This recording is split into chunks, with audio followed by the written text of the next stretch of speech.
Ahead on Up with KREM, just days after the deadly shooting at Bite of Seattle, the city is gearing up for another big event. How they say they're increasing security for Seafair. And we're under a weather impact alert today as we are going to face critical fire danger concerns. What you need to know ahead. And with today's risk of wildfire, Avista customers could see power outages. We'll tell you what we know right now.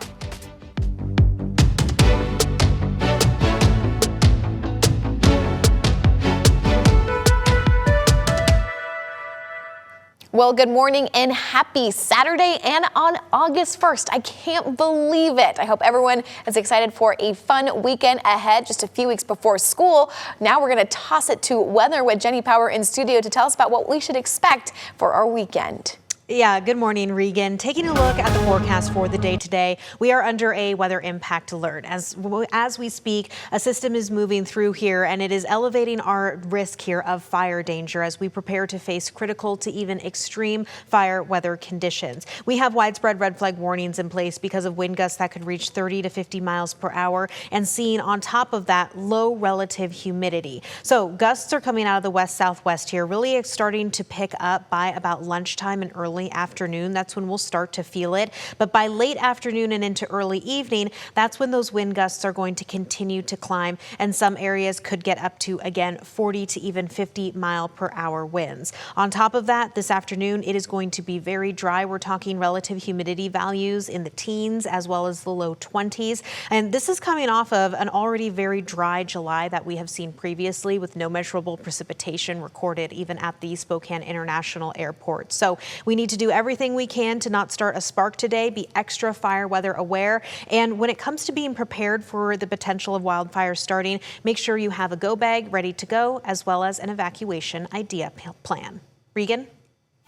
Jenny, thank you so much. All good things to know. And because of that high fire danger that Jenny was just talking about, Avista is warning that they could potentially shut off their power today to more than 45,000 customers. This is a map of the impacted areas. As you can see, it stretches all the way from the Colville National Forest down to the Nez Perce National Forest. So let's take a closer look at the Spokane area. Among the communities facing potential shutoffs are Eagle Ridge, some areas near Fairchild Air Force Base, 9 Mile Falls, Green Bluff, and in North Idaho, areas near Rathdrum and Hayden. If you are in the potential shutoff areas, here's what Avista says you should know depending on how long the fire weather conditions last or if repairs may be needed. Officials say power could stay off longer than 24 hours. If you can, plan ahead for your pets and livestock. Make sure they have food, water, and shelter. If power is shut off, Avista says it will directly communicate with those impacted. If you rely on the power for your health or safety, they say to reach out to Avista to see what additional support is available. And as we take a look at your traffic outside, we are seeing some closures headed west on I-90 this weekend. Keep that in mind that WashDOT is in the process of demolishing the Hanson Road Overpass Bridge in Moses Lake. WashDOT is demolishing the Hanson Road Overpass in Moses Lake tomorrow. During demolition, there will be full closure on I-90. And a look at those detours eastbound I-90, travelers will need to take Hiawatha Road at exit 169 and use the frontage road to exit the south side of I-90. Westbound travelers on I-90 may use the off and on ramps to continue onto I-90, though. Keep in mind, westbound traffic cannot access the south side of I-90 and must use exit 169 onto Hiawatha Road and turn around. If you're headed that way, be sure to give yourself extra time. Well, just days after the deadly shooting at Bite of Seattle, the city is hosting another major event. Seafair is going on this weekend, a very beloved event. Organizers say they have to plan to make sure everyone feels safe and stays safe. If you're headed to the west side for Seafair, here is what you should know. I would never be comfortable telling people that they should come to our festival if I wasn't extremely confident in all of the security measures that we're taking. Seafair CEO Emily Cantrell says safety is her top priority. A personal mission after surviving the 2017 Las Vegas mass shooting, where a gunman killed 60 people. I know firsthand how you can expect to go to an event and celebrate and be a part of the community and take home extremely happy memories, and instead something tragic like this happens. Sunday evening, thousands were sent running after gunfire erupted at the Bight of Seattle. When it started shooting, when everyone started running, everyone got scared. I mean, pushing each other, running over signs. Investigators believe the shooting stemmed from gang violence. One teen suspect was arrested, one died on the scene, and one remains on the run. Our investigation is far from over. We know that the summer is not over.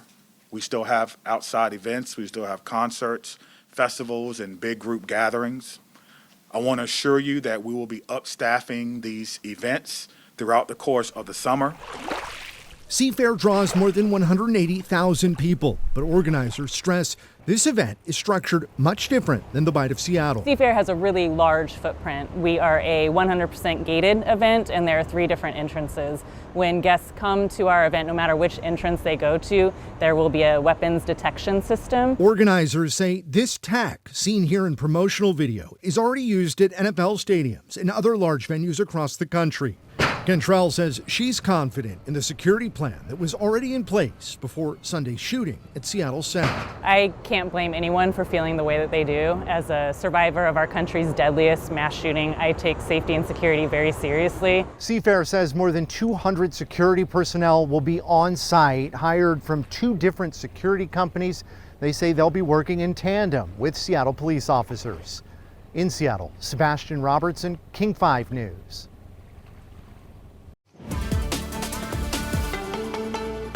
Well, do you still need some weekend plans? It's not too late. We have got you covered in our weekend What's Up. First on the list, the 34th annual Downtown Coeur d'Alene Street Fair is going on all weekend long. Lots of stuff to do. Over 250 vendors, from face paintings to henna tattoos to caricature drawings, just to name a few things. That's not the only thing CDA has this weekend. The Street Fair goes right along with the Art on the Green and, of course, Taste of Coeur d'Alene as well. 49 Degrees North has all things Huckleberry today and tomorrow for the Huckleberry Festival. It all starts at 1 p.m. with Brewfest, live music, and a Huckleberry-themed barbecue lunch. The 5K trail run and Huckleberry brunch is on Sunday. And Independence Day was almost a month ago now, but Pinehurst is still celebrating America 250 at Pinehurst Days. This weekend is going to be big. Today is the parade where they will plan to hand out 1,000 American flags. And bring your family and friends to enjoy a day of Scottish culture, music, athletics, dancing, and of course a lot of family fun at the Highland Games at 9 a.m. Tickets are $12 for adults and parking is free. And the first Hiawatha Night Ride of the summer is tonight at 7. There is a barbecue dinner at the top of the trail when you get to watch the sunset of the Bitterroot Mountains over the 15-mile trail. Wow. And the Friends of Moran Prairie Library has a book sale today. Stop by from 10 to 3 p.m. and fill a bag with books or even DVDs just for $5. Though if you do go, heads up, they only take cash or check. And to celebrate 30 years of Pokemon at Spokane Central Library this afternoon, bring your card to play and or trade with other Pokemon trainers, or you can borrow the library cards to battle as well. This is at 1 p.m. Well, we've got more weekend events to tell you about in just a few minutes. The Hillyard Hi-Jinx parade is back this morning, and an all-new interview with event organizers as they celebrate 115 years of hijinks. And later, more than 1 million acres have burned in Oregon this summer. It could be the state's worst wildfire season ever. Fire crews weigh in.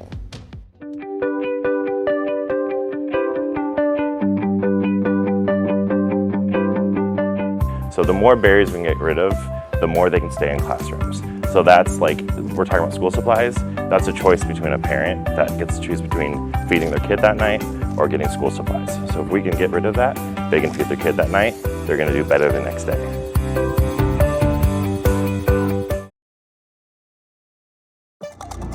Well, later today, there is a very special event happening in Hilliard. It is the Hillyard Hi-Jinx Parade and Festival happening. I have 2 of my friends here with me. We have the organizers. We have Dee and Connie. Good morning. Thanks for being here. Good morning. Good morning. This is so cool. I'm going to be honest with you. I've been in Spokane for a while now, but I have not attended this. This is something that I need to get to today. Tell us about it. Well, this is a historic community event. We're celebrating the 115th year for the Hi-Jinx parade Amazing. and festival. The parade starts at 10 o'clock this morning.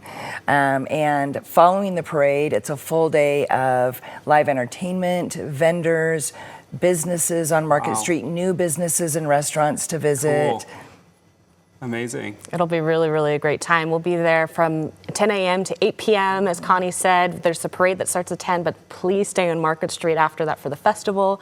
One really exciting element that we'll have at the event this year, the Hillyard parade has been around 115 years. That's almost as long as our state. I think the state of Washington's 136 years old, and this parade's been around for 115. Amazing. So exciting. So this event started because Hillyard is a boom town with the railroad, and all of these neighbors came together from all over our country and the world and had to find a way to connect and become close together and to build a neighborhood. And 115 years later, this is still an event where neighbors can come together. Folks who haven't been in Hillyard in a long time can come to the neighborhood and see what's changed. So it's a cool event to learn about Hillyard's history and also what is new and changed. And with that spirit, we're bringing a new element to the event this year where anybody who attends can be a part of a new mural coming to Hillyard. Wow. So starting at 10 a.m. when the parade starts, there'll be a paint by numbers mural that will be on the north wall of Green's Fresh Market on Market Street. Okay. You'll be able to see it pretty clearly happening from Market Street. You get a clear shot. Clear shot. And what's also really special about this mural is it is being designed and organized by 5 local high school students that have been hanging out with us in Hillyard at the Creative District for a mural apprenticeship. So they've been working with local muralists to learn how to become muralists at the end of this program this summer. So this is their first mural in Hillyard. They had a chance to do a mural downtown recently, and this will be a really great way to meet these really great students who've been with us all summer, beautifying our windows and our walls, but a chance to be a part of the history and leave your mark, literally, by painting this mural. What an opportunity. Hillyard, honestly, you just walk, if you haven't been to Hillyard recently, you need to go check it out because it is just amazing to see how much has changed over the years. I've always said that if, Market wasn't a trucking route, how great of a walkable street it would be. So you can experience that this weekend, right? So the parade and festival will kind of close down some of the streets. Is that right? Yes, so we will have some side streets on Market Street closed. The festival will take place right in the center of Market Street at the train park. So you'll really have a chance to see everything that's happening right there and to experience, what would it be like to walk around here throughout. It's also just a really cool chance to see both how that history and what's new blends. Hillyard has so many really cool murals that have been there for years and years in addition to this new one. There's some businesses that have been there for generations along with these new businesses that have joined us recently. So it's a great opportunity to revisit favorites and meet some new ones. And you bring up a good point about being walkable. And with the North-South Freeway extending south now of Hillyard, we have become a walkable community. And so please come and join us. Everyone in the community is welcome to see all the great things that are happening in Hillyard. We only have about a minute left, but I do want to ask you about the Grand Marshal and the parade. Tell us about the Grand Marshal. Grand Marshal this year is Kelly Hull. Kelly Hull owns 2 businesses in Hillyard. Amazing. The Country Place Bar and Grill, and then also the Big Sky Drinkery. And the Big Sky Drinkery will be hosting a classic car show beginning at 10 o'clock on Market Street. Car show. You won't want to miss that one. It's so good. Okay, quickly tell us how folks can get more information if they want to head out today. Yeah, so if you head to HillyardSpokane.org, you'll see all the parade information there. And you can also reach out to us on any of our social media channels at Hillyard Spokane. And we hope to see you on Market Street. We start at 10. All right. Thanks so much for being here. Thank you, Tim. We'll be right back. Coming up, we are under a weather impact alert as much of the region is facing critical to extreme fire danger today. What you need to know ahead.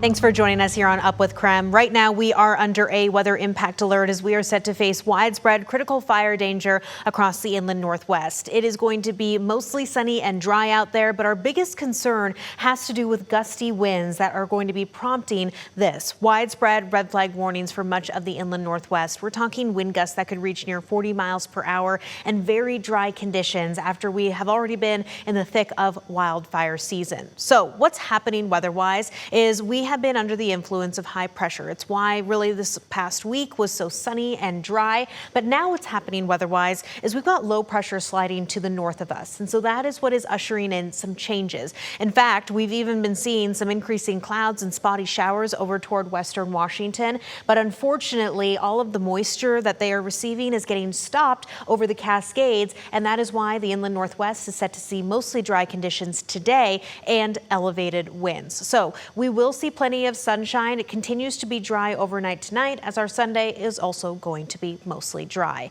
But the biggest concern here does have to do with our winds. By about lunchtime, our winds are going to start to pick up here out of the west-southwest near 30-mile-per-hour gusts. But they strengthen as we head into early evening, where some areas could be experiencing gusts upwards of 40 miles per hour.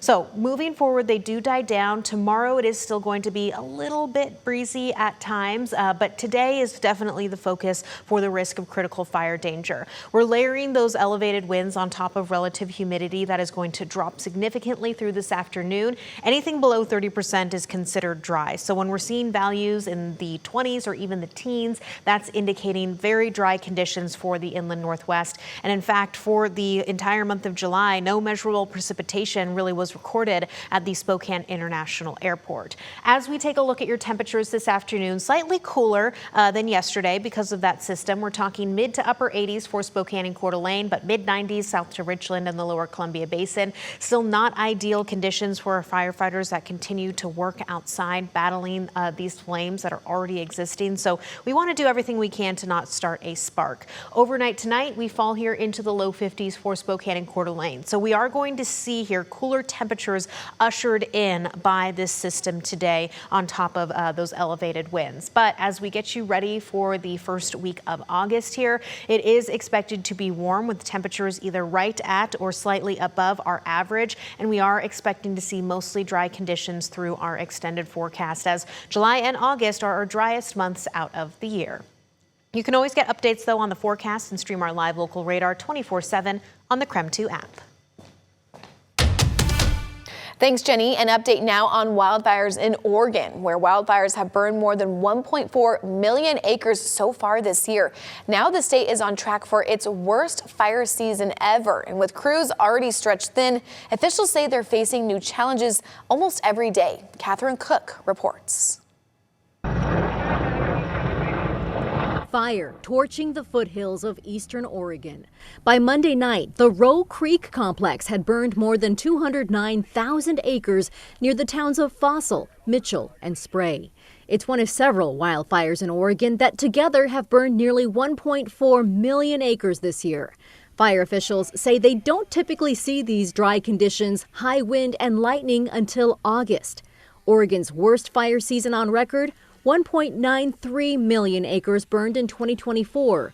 Crews say the state is on pace to break that record. Almost unprecedented for all of these to start almost at the same time, and the magnitude of the growth of all of them has just pretty much overwhelmed the systems. Vince Stafford is operations chief for the Oregon State Fire Marshal's Green Team.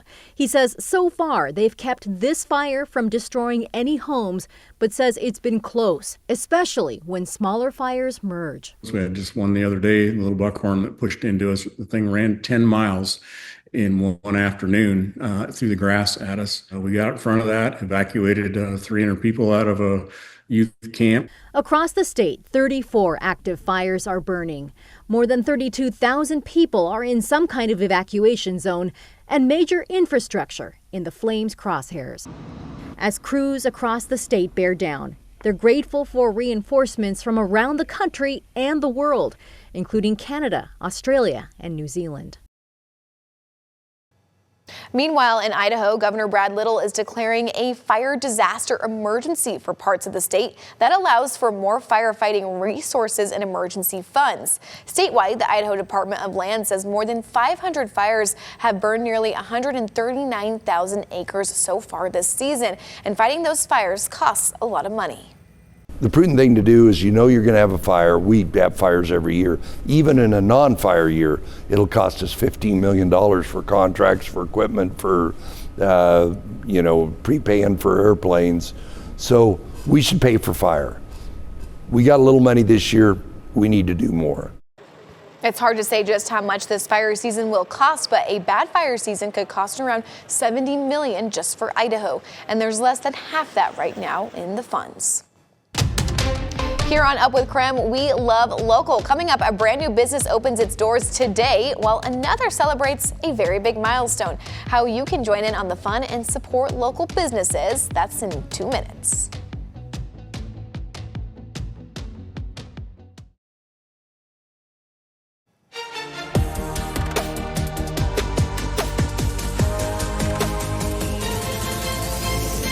Well, in our Love Local series, KREM 2 News highlights the businesses that make the Inland Northwest a vibrant community. And this morning, we are showcasing a new space for literature and lattes. Beans and Bind is both a bookstore and a coffee shop. Marcella Ferraro, the owner, tells us she wanted to make the space bright and welcoming for visitors. As a Central Valley native, she saw a need for more sit-down coffee shops in the area.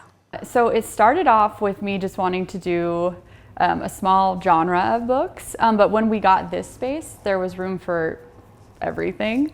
So it really expanded into truly there is something for everybody. The grand opening is today, and hours will be 8 a.m. to 6 p.m. There will be live music, and the space is located along East Sprague Avenue, just east of Sullivan.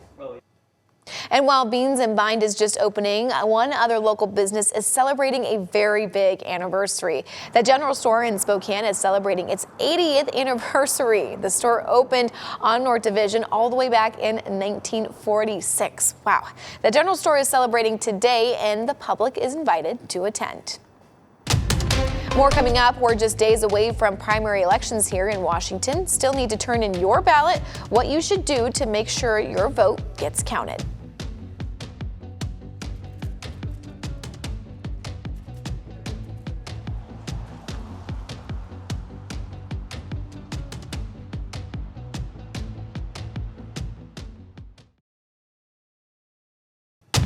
Helped people help people.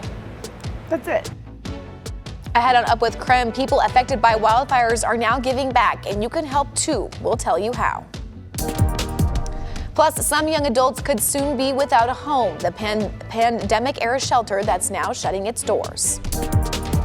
And still need to cast your ballot? Well, you've got until Tuesday night. We have tips to make sure your vote is counted.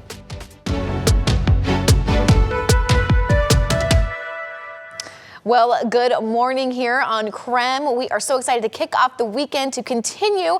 Well, we have Jenny Power in studio today to give us weather as we are anticipating maybe some critical fire weather danger. Jenny, tell us what we should expect.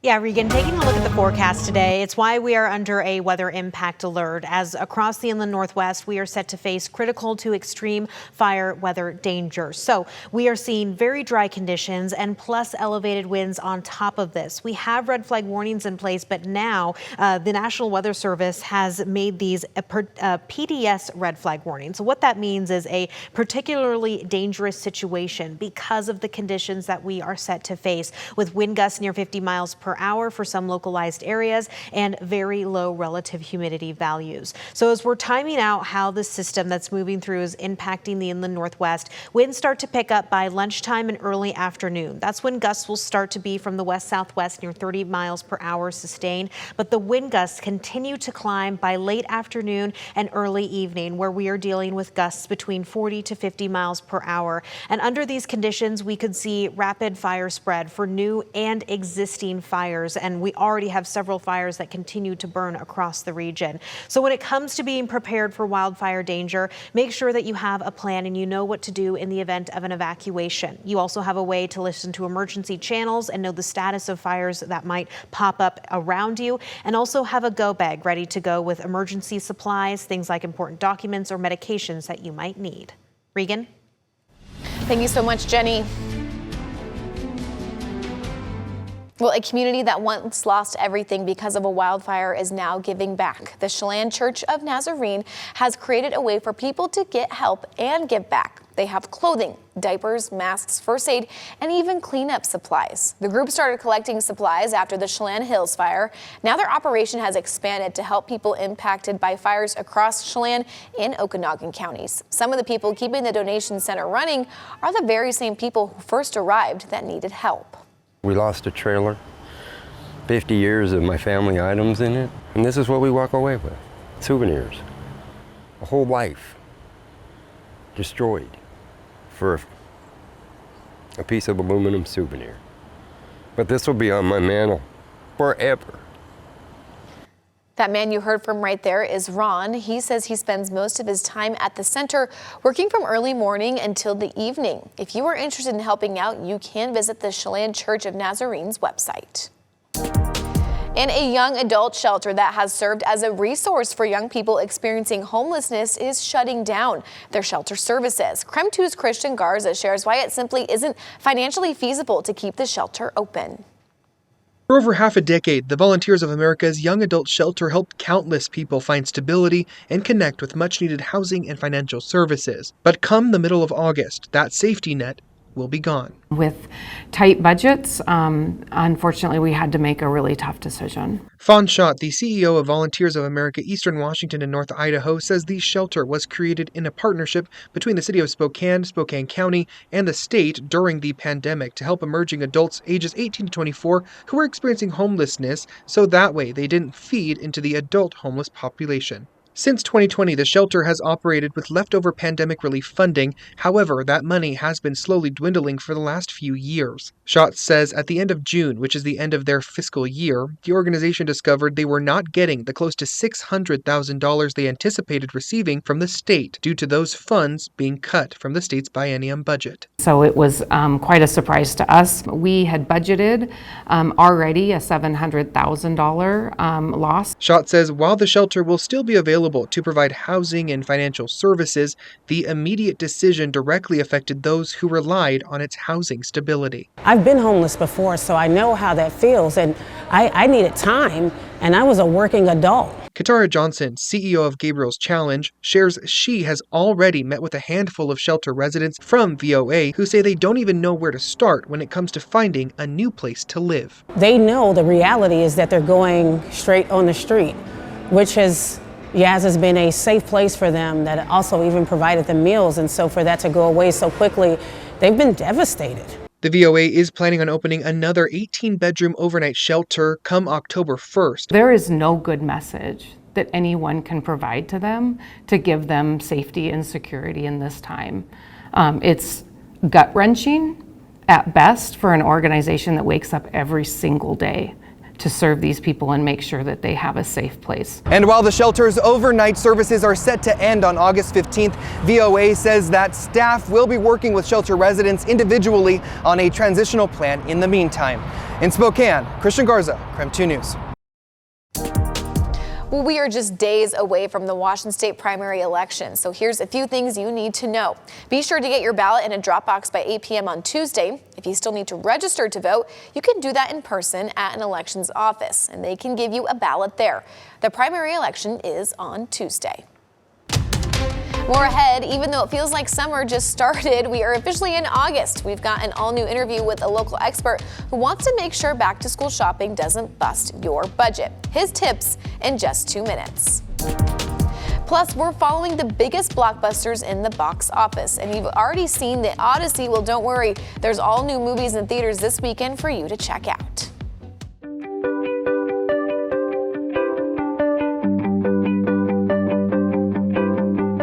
When you see a kid just like their mood just changes. They light up, they want to see you, they're excited to see my coordinators, they're excited to be at school, they're excited to to learn, and it just changes, and you just see a future.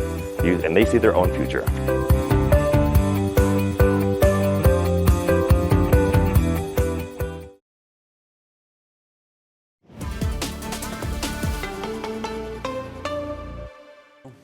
Well, it's still summer, but back-to-school shopping has already started, with retailers launching promotions earlier each year and families preparing for one of the biggest shopping seasons outside of the holidays.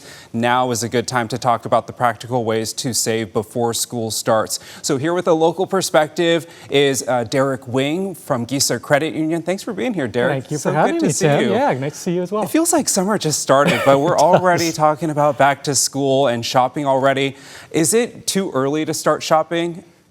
I don't think so. No, it's a good way for families to start saving. Yeah, absolutely. And I think in most cases that is very, very true. As you mentioned, retailers, a lot of them are already starting their back to school promotions now. So even though it feels like we're talking about back to school a little early, now is actually the best time to do some back to school shopping, or at least considering it. And if you're a savvy shopper, you can find some really good deals out there, which will help you not only with your stress when it comes to your emotions, but also your finances, because you can spread that out instead of waiting until 2 or 3 days before school starts. Yeah, and you really don't need to wait for the list. You kind of probably have an idea of what you need. But, you know, with so many items on that shopping list, where should families begin so they don't overspend before school even starts? Yeah, that's a great question, Tim. We've got some tips. We can throw that up on screen real fast. But the first place to start is separate out your needs versus your wants. And what we mean by that is if your child ends up growing a lot over the summer and they outgrow their clothes, they're going to have to get new clothes. That is a need. A want is something like a backpack. If you had a backpack last year, your kid had a backpack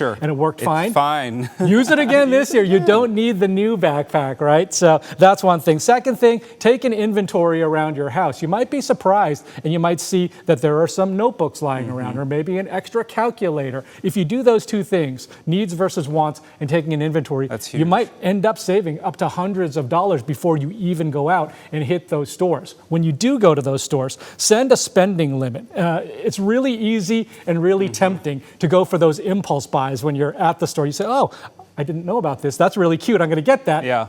Try to refrain from doing that and stay responsible and stay on your list, because that's one great way to make sure that you are financially successful and sound. And then the last thing is just remember that there are other expenses over the summer. We're talking about things like camps for your kid, or maybe that vacation that you and your family are going to take. Add that all in when you're thinking about your budget so you're not overwhelmed when the bill comes due. Totally, some good advice. But then, you know, sometimes families, they can't avoid those larger purchases, right? I mean, we're talking about things like laptops or other technology. It's always advancing, you know. So talk to us about that. When does it make sense to borrow? And then when should folks think about maybe buying? And tell us more about that. Yeah, I mean, I think that there are times when you have to borrow money if you don't have enough and your child needs something like a laptop computer if the school doesn't supply that. But borrow only what you know you can realistically afford to pay back. And that might mean cutting back on something. You might not necessarily need the newest, flashiest, most expensive computer. Maybe go do a little research and find a computer that's 2 or 3 years older, a used one, where you can once again save hundreds of dollars. That's one great way to go ahead and do that. And then just consider your options. You know, we recommend going to speak with a trusted financial institution to see what kind of options you have. A lot of people will just go ahead and instinctively plunk down their credit card and pay for something. But a credit card sometimes has really high interest fees. There are a lot of options out there. If you talk to somebody, a financial expert, they can help you out. An example might be something like a short-term personal loan. So consider that. And then the last thing is just have a plan to repay what you're going to borrow. Make sure that you're diligent about it, you're disciplined about it, so that you don't have to pay late fees or those high interest rates. Absolutely. And then I guess finally, as we wrap up, what advice would you give to families as we head into back to school season, which I guess we're kind of in right now? Yeah, I mean, plan ahead. That's the bottom line major point that we want people to know. Plan ahead, go ahead and do those things like starting a little bit earlier. That'll help with easing financial stress, easing emotional stress. And that's the bottom line. The bottom line is you want to have a manageable time when it comes to back to school shopping. You don't want to be panicked. You don't want to be waiting until the last minute, because it can do a number on your nerves and do a number on your wallet as well. Absolutely. Plan ahead. All right, Derek Wing with Gisa Credit Union, thanks so much for being here. Thank you for having me. We'll be right back. After growing up with smartphones, some Gen Zers say they want dumb phones. The story behind the surprising trend coming up.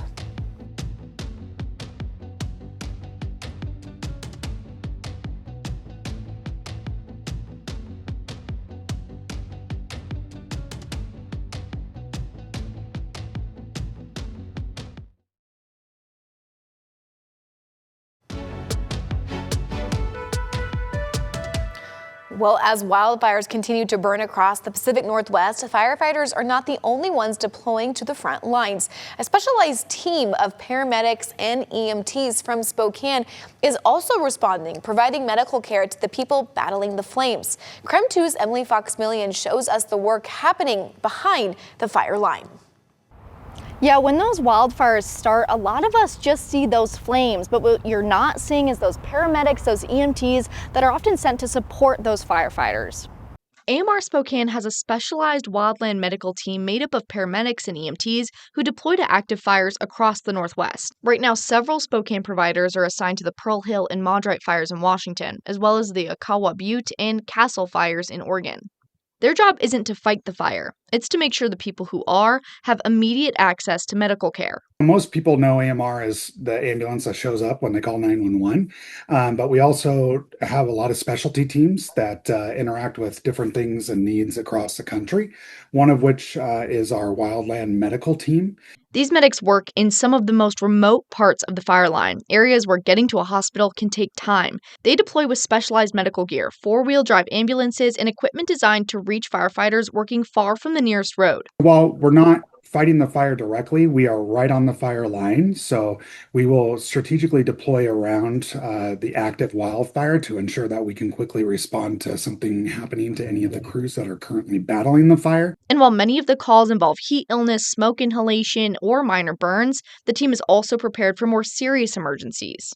Bush says they've treated firefighters injured by falls, tools, and falling trees. Deployments can last from just a few days to several weeks, with crews living in remote fire camps until they're rotated home. We have folks that, and not necessarily AMR, but these wildland firefighters are in there digging line, making sure that the fire doesn't spread, doing a lot of preventative work to keep the fire from spreading further, and that's really dangerous. AMR officials did tell me that even though those paramedics and those EMTs from here in Spokane are off in the inland Northwest helping with those fires, their positions have been temporarily covered and it won't impact emergency services. In Spokane, Emily Fox-Millian, KREM 2 News. Thanks for joining us here on Up with KREM. Right now, we are under a weather impact alert as we are set to face widespread critical fire danger across the inland Northwest. It is going to be mostly sunny and dry out there, but our biggest concern has to do with gusty winds that are going to be prompting this. Widespread red flag warnings for much of the inland Northwest. We're talking wind gusts that could reach near 40 miles per hour and very dry conditions after we have already been in the thick of wildfire season. So what's happening weather-wise is we have been under the influence of high pressure. It's why really this past week was so sunny and dry. But now what's happening weather-wise is we've got low pressure sliding to the north of us. And so that is what is ushering in some changes. In fact, we've even been seeing some increasing clouds and spotty showers over toward western Washington. But unfortunately, all of the moisture that they are receiving is getting stopped over the Cascades. And that is why the inland Northwest is set to see mostly dry conditions today and elevated winds. So we will see plenty of sunshine. It continues to be dry overnight tonight, as our Sunday is also going to be mostly dry. But the biggest concern here does have to do with our winds. By about lunchtime, our winds are going to start to pick up here out of the west-southwest near 30-mile-per-hour gusts. But they strengthen as we head into early evening, where some areas could be experiencing gusts upwards of 40 miles per hour. So moving forward, they do die down. Tomorrow, it is still going to be a little bit breezy at times, but today is definitely the focus for the risk of critical fire danger. We're layering those elevated winds on top of relative humidity that is going to drop significantly through this afternoon. Anything below 30% is considered dry. So when we're seeing values in the 20s or even the teens, that's indicating very dry conditions for the inland Northwest. And in fact, for the entire month of July, no measurable precipitation really was recorded at the Spokane International Airport. As we take a look at your temperatures this afternoon, slightly cooler than yesterday because of that system. We're talking mid to upper 80s for Spokane and Coeur d'Alene, but mid 90s south to Richland and the lower Columbia Basin. Still not ideal conditions for our firefighters that continue to work outside battling these flames that are already existing. So we want to do everything we can to not start a spark. Overnight tonight, we fall here into the low 50s for Spokane and Coeur d'Alene. So we are going to see here cooler temperatures ushered in by this system today on top of those elevated winds. But as we get you ready for the first week of August here. It is expected to be warm with temperatures either right at or slightly above our average, and we are expecting to see mostly dry conditions through our extended forecast, as July and August are our driest months out of the year. You can always get updates, though, on the forecast and stream our live local radar 24/7 on the KREM 2 app. Well, Gen Z grew up glued to smartphones, but a growing number are choosing to disconnect. They're ditching social media and in some cases their smartphones altogether. Maya Blackstone explains the growing trend of using dumb phones. The second that my iPhone was gone, it was just like heaven on earth. Kendall Schroy traded her smartphone for a flip phone through Dumbco, a startup that sells flip phones with practical apps like Uber and Spotify, but no social media. Young people, because we grew up on these platforms, it's very hard for us to imagine a life where we're not addicted to it, because that has been the norm our entire existence. And the research backs that up. Pediatrician Jason Nagata studies social media's impact. Features of the design can lead to symptoms similar to substance-related addictions, which can include impaired control, withdrawal, tolerance, and relapse. Schroy says she spent years trying to quit her smartphone. I needed that extreme measure, like to physically not be able to access social media in order to realize like that I actually preferred life without it. Schroy showed me how the dumb phone works, and I gave it a spin for a weekend. I needed to ask a stranger for directions twice, and by Sunday I felt bored. Schroy says life is harder without a smartphone, and she uses a notebook to write directions and jot down her thoughts. If you feel like you want to change your relationship with technology, like you can. It really opens up your mind. Dr. Nagata says research also points to tangible benefits. In the long term, many do notice improvement in sleep, better concentration, less overall stress. For those not ready to quit cold turkey, Dr. Nagata recommends starting small. Put your smartphone in another room at night and plan phone-free activities. Maya Blackstone, CBS News, New York. We're not done yet. Before we go, a look at the biggest movies in theaters this weekend. Looks like The Odyssey could face some box office competition. That is in 2 minutes.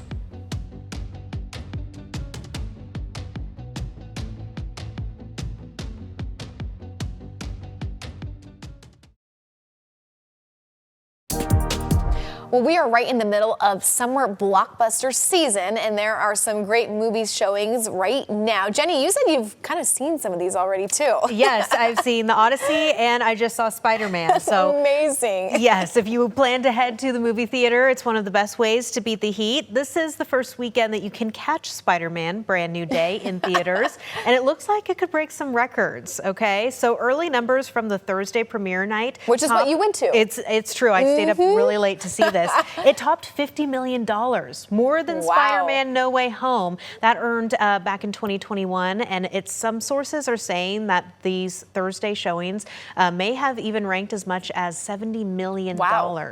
Yeah, that's amazing. Even more than the Avengers Endgame that came back out in 2019. Wow, that's big. It's just kind of crazy. So either way, industry experts are predicting a really strong weekend for Spider-Man. I wonder if it's because Tom Holland and Zendaya are now married, so people are just really in love with that concept, both on screen and off screen too. I don't know. That's my theory. Yes. Okay, here's another powerhouse in the box office. Christopher Nolan's The Odyssey is still going strong, which I saw its first weekend when I was in Sandpoint.